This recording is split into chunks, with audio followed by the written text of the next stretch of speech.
다 함께 성경 봉독하겠습니다. 마태복음 13장 44절, 고린도전서 6장 20절 차례로 읽겠습니다. 천국은 마치 밭에 감추인 보화와 같으니 사람이 이를 발견한 후 숨겨두고 기뻐하며 돌아가서 자기의 소유를 다 팔아 그 밭을 사느니라. 값으로 산 것이 되었으니 그런즉 너희 몸으로 하나님께 영광을 돌리라. 아멘. 지난주에 우리는 두 가지 은혜를 보았습니다. 하나는 값싼 은혜였습니다. 시장에서 떨이로 나온 은혜, 내가 나에게 발급한 면죄부였습니다. 나를 편안하게 했지만 나를 살리지는 못했습니다. 살리지는 못하는 정도가 아니었습니다. 보약인 줄 알고 먹었는데 서서히 죽이는 사약이었습니다. 또 하나는 값비싼 은혜였습니다. 밭에 감추인 보화를 발견한 사람이 기뻐하며 자기가 가진 전부를 파는 은혜였습니다. 그리고 이 은혜가 왜 그토록 비싼지 두 가지 이유를 생각했습니다. 첫째, 값비싼 은혜는 우리에게 큰 대가를 요구합니다. 거물을 버리라고 합니다. 소유를 팔라고 합니다. 옛삶을 버리라고 합니다. 둘째, 값비싼 은혜는 그리스도를 보화로 얻습니다. 거물을 버리고 그리스도를 얻습니다. 소유를 팔고 더 값진 보화를 얻습니다. 우리의 목숨을 요구하면서 동시에 참 생명을 줍니다. 우리의 옛삶을 가져가면서 진짜 삶을 돌려줍니다. 은혜가 왜 그토록 비싼지에 대해 세 번째 이유에 대해 오늘 나누도록 하겠습니다. 이것이 가장 중요한 이유입니다. 은혜가 왜 그토록 비싼 이유는 가장 비싼 대가를 치르고 주신 은혜이기 때문입니다. 은혜는 거저 주시는 하나님의 선물입니다. 우리에게는 은혜는 거저 받는 공짜입니다. 하지만 우리가 공짜로 거저 받기 위해서 하나님은 가장 비싼 대가를 지불하셨습니다. 이 사실은 우리가 익숙하게 읽어온 밭에 감춰인 보화 비유를 다른 각도에서 보면 분명히 보입니다. 밭을 지나가다가 보화를 발견한 사람을 우리라고 생각합니다. 우리가 전부를 팔아 그 밭을 산 사람이라고 생각합니다. 맞습니다. 그렇게 읽는 것이 옳습니다. 이 비유의 1차적인 뜻이 바로 그것입니다. 그런데 성경 전체의 시각으로 보면 좀 다르게 볼 수 있습니다. 고린도전서 6장 20절입니다. 값으로 산 것이 되었으니 그런즉 너희 몸으로 하나님께 영광을 돌리라. 값으로 산 것이 되었으니, 여기서 이 값이 무엇입니까? 우리가 지불한 값이 아닙니다. 하나님이 내신 값입니다. 값으로 산 것이 되었으니, 여기서 주어가 누구입니까? 우리가 아닙니다. 바로 이 관점으로 보화 비유를 다시 봅시다. 그러면 놀라운 사실이 보입니다. 이 비유에는 우리보다 먼저 전부를 내어놓으신 분이 계십니다. 전부를 치르고 보화를 사신 분은 바로 하나님이십니다. 하나님이 밭을 지나가십니다. 그 밭에서 우리를 보십니다. 죄 때문에 흙 속에 묻힌 우리를 보십니다. 세상의 눈에는 그저 흙덩이에 지나지 않고 값어치가 없는 것입니다. 아무도 그들 떠보지 않습니다. 그런데 하나님은 그 흙 속에서 우리를 보시고 기뻐하셨습니다. 본문에 나오는 그 사람처럼 말입니다. 기뻐하며 돌아가서 하나님은 우리를 보시고 기뻐하셨습니다. 그리고 집으로 돌아가 전부를 내어놓으셨습니다. 그런데 그 전부가 무엇입니까? 그 전부는 아들이었습니다. 빌립보서 2장 6, 7절입니다. 그는 근본 하나님의 본체시나 하나님과 동등됨을 취할 것으로 여기지 아니하시고 오히려 자기를 비워 종의 형체를 가지사 사람들과 같이 되셨고. 예수님이 사람이 되셨습니다. 무한하신 분이 유한한 몸을 입으셨습니다. 영원하신 분이 시간 속으로 걸어 들어오셨습니다. 만물을 다스리시는 분이 강보에 쌓여 구위에 누우셨습니다. 이 낮아지심 자체가 이미 우리가 상상할 수 없는 값입니다. 생각해보면 하나님이 굳이 이렇게 하실 필요가 없었습니다. 멀리서 명령 한마디로 우리를 구원하실 수도 있었습니다. 그런데 그렇게 하지 않으셨습니다. 직접 오셨습니다. 우리와 같은 몸을 입고 우리와 같은 배고픔을 느끼고 우리와 같은 눈물을 흘리셨습니다. 값을 치르고 가까이 오셨습니다. 그래서 보네프는 이렇게 말합니다. 값비싼 은혜는 곧 하나님의 성육신입니다. 그런데 주님의 낮아지심의 끝이 어디입니까? 빌립보서 2장 8절입니다. 사람의 모양으로 나타나사 자기를 낮추시고 죽기까지 복종하셨으니 곧 십자가에 죽으심이라. 십자가입니다. 그것도 가장 수치스러운 죽음입니다. 로마서 8장 32절. 자기 아들을 아끼지 아니하시고 우리 모든 사람을 위하여 내주시니가 어찌 그 아들과 함께 모든 것을 우리에게 주시지 아니하겠느냐. 아버지께서 아들을 아끼지 않으셨습니다. 우리 생명을 사기 위해 하나님은 자기 아들의 생명을 값으로 내놓으셨습니다. 그 아들은 채찍에 맞으셨습니다. 못에 박히셨고 버림받으셨습니다. 이사야 53장 5절입니다. 그가 찔림은 우리의 허물 때문이요 그가 상함은 우리의 죄악 때문이라. 그가 징계를 받음으로 우리는 평화를 누리고 그가 채찍에 맞음으로 우리는 나음을 받았도다. 우리가 가진 허물 때문에 예수님이 찔림 받으셨습니다. 우리가 저지른 죄악 때문에 예수님이 상함 받으셨습니다. 자리가 바뀌었습니다. 우리가 서야 할 심판대에 예수님이 서셨습니다. 우리가 받아야 할 채찍을 예수님이 맞으셨습니다.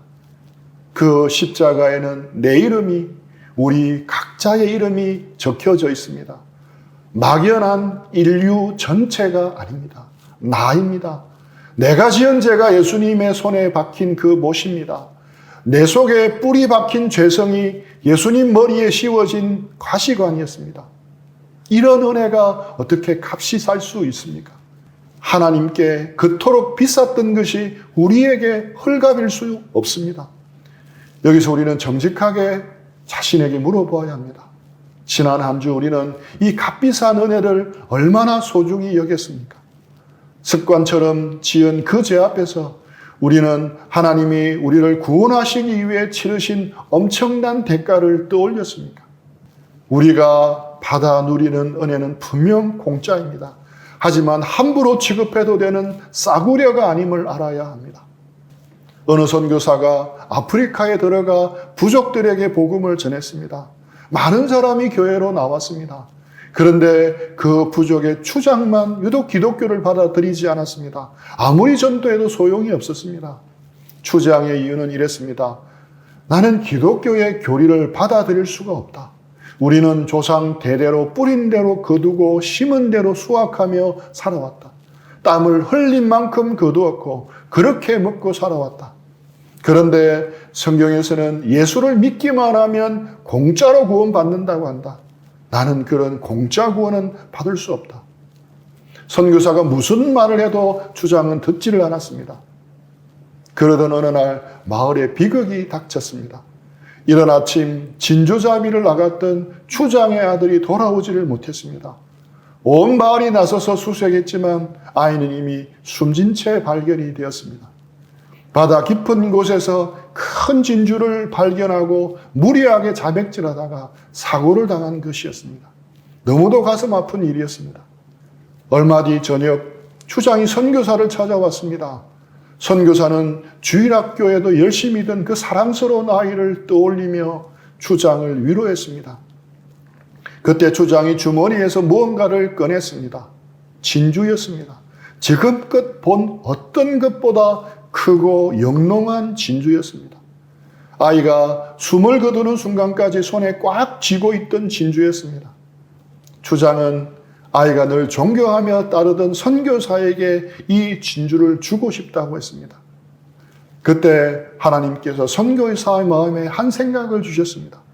선교사는 진주를 바라보다가 잠시 기다려달라고 했습니다. 그리고 안으로 들어가 지갑을 가지고 나왔습니다. 추장이 보는 앞에서 지갑을 열며 물었습니다. 이 진주 값을 얼마나 드리면 되겠습니까? 몇천 달러는 드려야 되겠지요. 순간 추장의 얼굴이 일그러졌습니다. 놀러왔던 감정이 터져 나왔습니다. 지금 제정신입니까? 이 진주의 값을 매기다니요. 이 안에는 내 아들의 목숨이 들어 있습니다. 내 아들의 생명과 바꾼 진주입니다.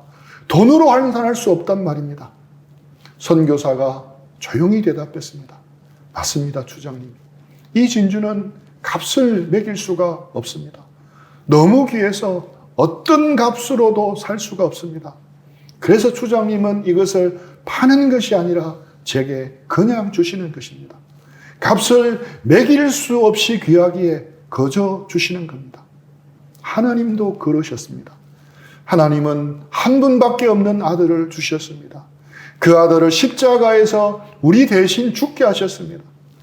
주장님의 아들이 죽어 이 진주를 남겼듯이 예수님은 십자가에 죽으시고 우리에게 구원을 남기셨습니다. 이 구원은 싸구려라서 거저 주시는 것이 아닙니다. 값을 매길 수 없을 만큼 극히 값진 것이기에 거저 주십니다.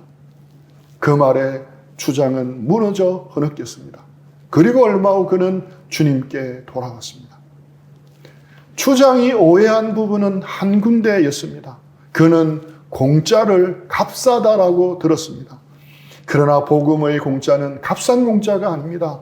우리가 도저히 값을 치를 수 없을 만큼 극히 값진 것이기에 도저히 우리가 값을 치르고 살 수 없기 때문에 거저 주신 것입니다. 우리가 받은 구원은 이 세상에서 가장 비싼 공짜입니다. 그런데 여기서 절대 놓치면 안 되는 것이 있습니다. 이 은혜와 제자도는 항상 같이 간다는 사실입니다. 이 은혜를 받은 삶과 주님의 제자로서 헌신해서 살아가는 삶은 한 몸입니다. 그래서 항상 같이 갑니다. 그런데 현대교회는 이것을 분리시켜 버렸습니다. 은혜만 강조하고 제자도는 속 빼버렸습니다. 이것이 교회가 저지른 가장 큰 누락이었습니다. 달라스 윌라드가 말한 것처럼 The Great Omission입니다. 다시 한번 읽겠습니다. 고린도서 6장 20절입니다. 값으로 산 것이 되었으니 그런즉 너희 몸으로 하나님께 영광을 돌리라. 값을 치르셨다는 사실에는 결론이 따릅니다. 우리는 이제 우리 자신의 것이 아닙니다. 값을 치르고 사신 하나님의 것입니다. 이것이 억압처럼 들립니까? 이것이 부담처럼 느껴집니까? 은혜 받은 자로서 우리의 값어치를 증명해야 한다는 것처럼 들립니까? 그렇지 않습니다. 마이클 샌들 교수는 돈으로 살 수 없는 것들이란 책에서 지금 사회가 시장 경제를 벗어나 시장 사회가 되어가고 있다고 주장합니다. 시장 경제는 원래 효율적인 자원 분배를 위한 도구일 뿐입니다. 그런데 이 도구가 도를 넘고 있습니다. 돈으로 결코 살 수 없는 가치들마저 경제적 계산으로 환원해버리는 것입니다. 우정이나 도덕, 생명 같은 소중한 가치는 결코 돈으로 환산될 수가 없습니다.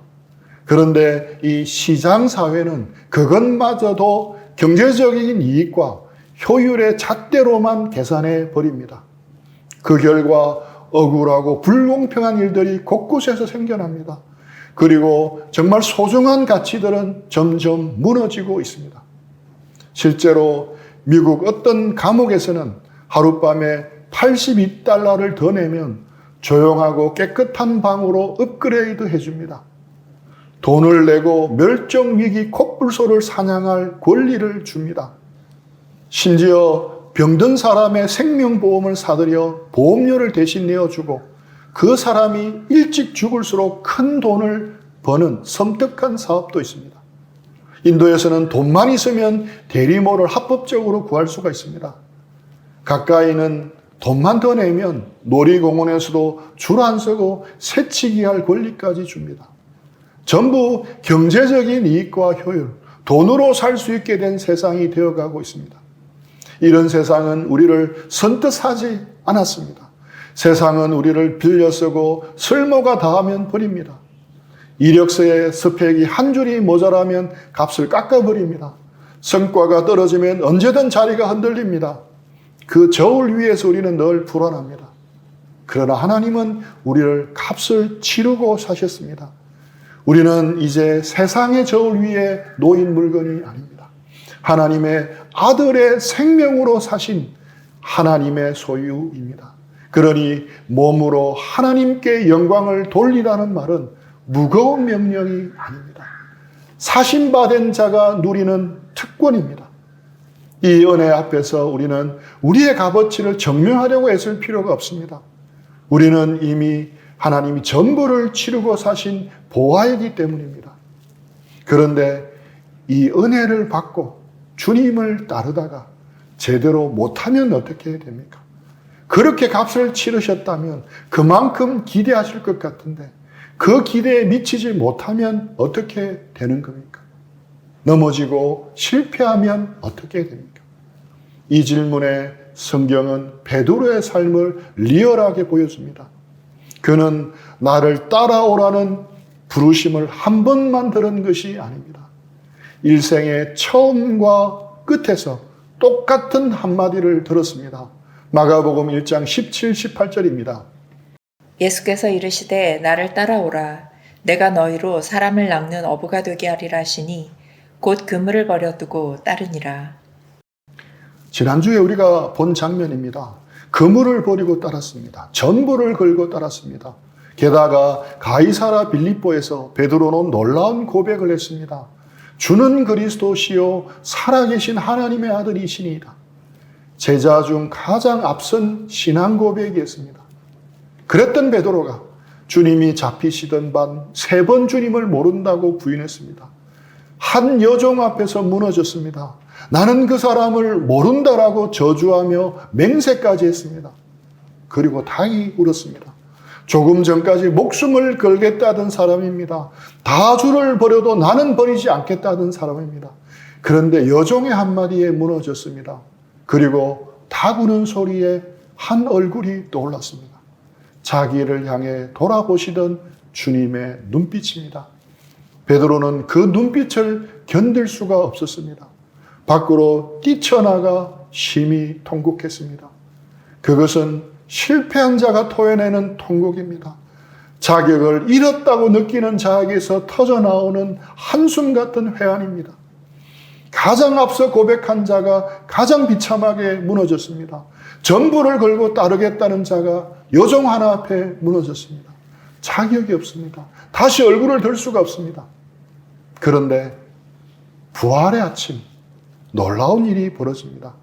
부활하신 주님이 그런 베드로를 다시 찾아오셨습니다. 요한복음 21장입니다.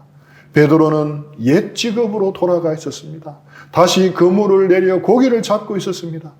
그때 주님이 다시 그 바닷가에 나타나셨습니다. 처음 부르셨던 그 바닷가입니다. 그리고 3번 부인하는 자에게 3번 물으셨습니다. 요한의 아들 시몬아, 내가 나를 사랑하느냐? 3번 부인한 상처를 3번의 물음으로 감싸주셨습니다.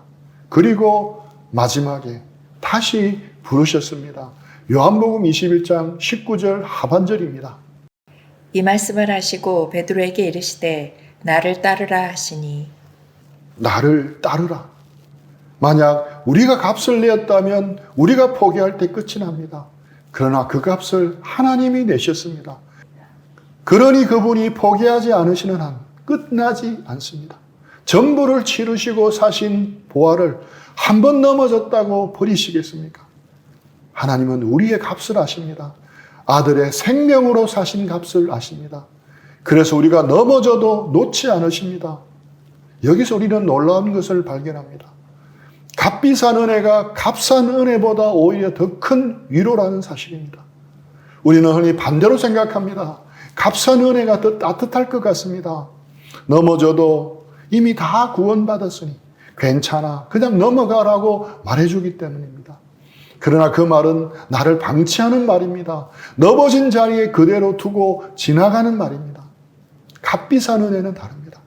넘어진 나를 찾아옵니다. 상처를 감싸줍니다. 그리고 다시 일으켜 세워 부르십니다. 나를 따르라. 형제자매 여러분, 우리는 실패 앞에 자주 무너집니다. 한 번 넘어지면 끝이라고 이제 다시 쓸 낯이 없다고 생각합니다. 그런데 오늘 베드로가 증언합니다. 값을 치르신 사랑은 나의 실패보다 큽니다. 그 사랑이 3번 부인한 자를 다시 찾아왔습니다. 옛자리로 도망친 자를 다시 부르러 왔습니다. 다시 강조하지만 은혜와 제자도는 한 몸입니다. 반드시 같이 갑니다. 이것이 바로 예수님이 명하신 The Great Commission, 지상 사명입니다. 비록 그는 실패했습니다. 그런데도 주님을 따랐고 마침내 순교의 자리에까지 이르렀습니다. 그를 붙든 것이 그의 의지가 아니라 그를 다시 찾아오신 주님의 사랑입니다. 이것이 우리가 품어야 할 소망입니다. 우리가 주님을 따라가는 삶은 우리의 의지가 아니라 우리를 사신 그 사랑에 달려 있습니다. 오늘 이 한 가지를 꼭 붙드시기 바랍니다. 여러분은 이미 값이 매겨졌습니다. 세상이 매기는 값이 아닙니다. 하나님의 아들의 생명으로 매기신 값입니다. 여러분의 값은 여러분의 성과에 달려 있지 않습니다. 여러분의 값은 십자가에 달려 있습니다. 여러분은 이미 하나님이 전부를 치르고 사신 보화입니다. 이는 내 사랑하는 아들이요 내 기뻐하는 자라고 말씀하신 예수님을 아끼지 아니하시고 우리를 위해 내어주시고 구원하셨습니다. 하나님이 우리가 이 땅에 사는 유일한 존재라고 할지라도 우리를 위해 예수님을 보내셨을 것입니다. 예수님은 기꺼이 우리를 위해 십자가에 달려 돌아가셨을 것입니다. 하나님은 자격 없고 죄악이 가득한 우리를 이처럼 사랑하셨던 것입니다. 그리고 이 값을 치르신 하나님은 상한 갈대를 꺾지 않으시며 꺼져가는 등불을 끄지 않으시는 분이십니다. 우리가 설령 넘어져도 결코 놓지 않으십니다. 이 하나님의 사랑은 우리의 실패보다 큽니다. 난초도 사랑을 받으면 향기가 더욱 거룩해집니다. 벼 이삭도 농부의 사랑을 받으면 한 뼘 더 넉넉하게 자랍니다. 사람도 마찬가지입니다. 한재웅 목사님은 이런 관점에서 믿음을 재정의했습니다. 믿음은 내가 누구인지에 대한 확신에서 나오는 존재의 용기라고 말합니다. 내가 누구인지에 대한 확신에서 나오는 존재의 용기. 자기 아들을 아끼지 아니하시고 십자가에 내어주실 만큼 우리에게 은혜를 베푸신 하나님의 사랑과 내 존재를 결합하는 것이 바로 믿음입니다. 하나님의 한없는 사랑을 받은 자임을 아는 데서 나오는 용기가 바로 믿음입니다. 절벽에서 물이 차고 넘치면 폭포가 됩니다. 절벽 같은 존재들도 하나님의 끔찍한 사랑을 입으면 성령의 물이 넘쳐 폭포수 같은 인생이 됩니다. 부자는 가장 많이 가진 사람이 아니라 더 이상 필요한 것이 없는 사람입니다. 우리도 이 사랑을 받고 알고 누리면 더 이상 바랄 것이 없는 가장 큰 부자가 되는 것입니다. 힘든 직장 생활과 대학원 생활, 육아, 취업 준비, 임용, 시험 준비 등으로 수고하고 애쓰고 있는 우리 사랑하는 형제 자매님, 나는 이미 하나님의 사랑을 받은 자라는 것을 믿으시고 용기를 가지시기 바랍니다. 세상이 뭐라고 해도 우리를 값지게 하신 이 놀라운 사랑을 마음에 새기고 사는 우리 모두가 되기를 주님의 이름으로 간절히 축원합니다. 우리 들은 말씀 가지고 잠시 기도하고 적용하는 시간 가지겠습니다.